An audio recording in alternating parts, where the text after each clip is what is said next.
ဖြစ်ပေါ်ချိန်မှာအေးချမ်းတဲ့ကမ်းသားများကိုလိုင်းလုံးတွေရိုက်ခတ်ပါစေအဲ့ဒီအဖြစ်သာမန်ပဲလေ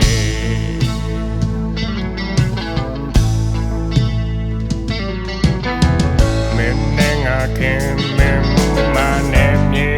တွေဘလောက်ပဲချပါစေ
တို့မကြောက်ပါလိုင်းကြီးလေအောင်တို့မကြောက်ပါလိုင်းကြီးလေအောင်တို့မက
ြောက်ပါ